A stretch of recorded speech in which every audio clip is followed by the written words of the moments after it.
Omar Hilal, le Maroc ne permettra jamais à l'Afrique du Sud d'avoir un quelconque rôle dans le dossier du Sahara marocain. La MAP s'est entretenue avec l'ambassadeur, représentant permanent du Maroc auprès des Nations Unies, Omar Hilal au sujet de la surprenante visite de Staffan de Mistura en Afrique du Sud. Le Maroc ne permettra jamais que son Sahara devienne un terrain de manœuvre diplomatique de l'Afrique du Sud, affirme l'ambassadeur, représentant permanent du Maroc auprès des Nations Unies à la MAP. Le Maroc n'a, à aucun moment, été consulté, ni même informé de la visite de Staffan de Mistura en Afrique du Sud. Le Royaume a directement exprimé à M. de Mistura, ainsi qu'au secrétariat de l'ONU, son opposition catégorique à un tel déplacement.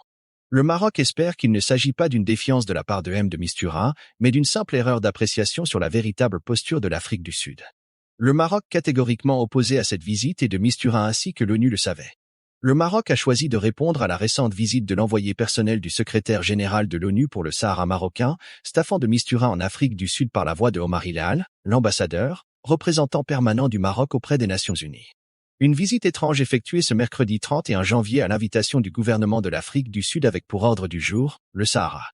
Dans une interview accordée à la MAP, le représentant permanent du Maroc auprès des Nations Unies remet les choses au point, donne la réaction et la position du Maroc et fait des révélations. Il affirme que le Maroc n'a, à aucun moment, été consulté, ni même informé, de cette visite. Bien au contraire, dès que nous avons pris connaissance de ce projet de visite, il y a plusieurs semaines, nous avons directement exprimé à M. de Mistura, ainsi qu'au secrétariat de l'ONU, l'opposition catégorique du Maroc à un tel déplacement, ainsi que notre rejet de toute interaction avec Pretoria au sujet de la question du Sahara marocain, en excipant des raisons légitimes et objectives, ajoute Omar Hilal. Et d'ajouter, j'ose espérer qu'il ne s'agit pas d'une défiance au Maroc de la part de M. de Mistura, mais d'une simple erreur d'appréciation sur la véritable posture de l'Afrique du Sud. Quoi qu'il en soit, le Maroc l'a clairement averti sur les conséquences de son voyage sur le processus politique. Les raisons de l'opposition du Maroc à la visite de Mistura à Pretoria. Le Maroc a rappelé à l'envoyé personnel les fondamentaux de son mandat, qui sont sa lettre de nomination par le secrétaire général de l'ONU, qui spécifie qu'il devra travailler exclusivement avec les 4 parties prenantes au processus politique, ainsi que les résolutions du Conseil de sécurité depuis 2007, dont la 2703, du 30 octobre dernier, explique Omar Hilal. Ces résolutions ne font nullement référence à l'Afrique du Sud, et encore moins à un prétendu rôle ou contribution de ce pays au processus politique. Enumérant à l'envoyé personnel les multiples éléments disqualifiant l'Afrique du Sud de toute interférence dans le dossier du Sahara marocain, je me limiterai à rappeler que ce pays reconnaît l'entité chimérique et appuie le Polisario politiquement, diplomatiquement, médiatiquement et militairement, poursuit l'ambassadeur, représentant permanent du Maroc auprès des Nations Unies. Pour toutes ces raisons, le Maroc ne permettra jamais à l'Afrique du Sud d'avoir un quelconque rôle dans le dossier du Sahara marocain.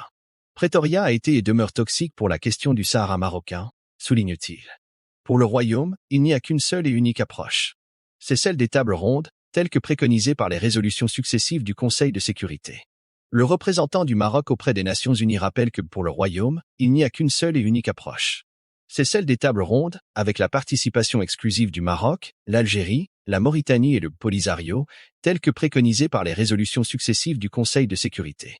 C'est pourquoi le Maroc formule le vœu que M. de Mistura consacre ses efforts davantage à convaincre l'Algérie à reprendre sa place à la table ronde, comme en 2018 et 2019.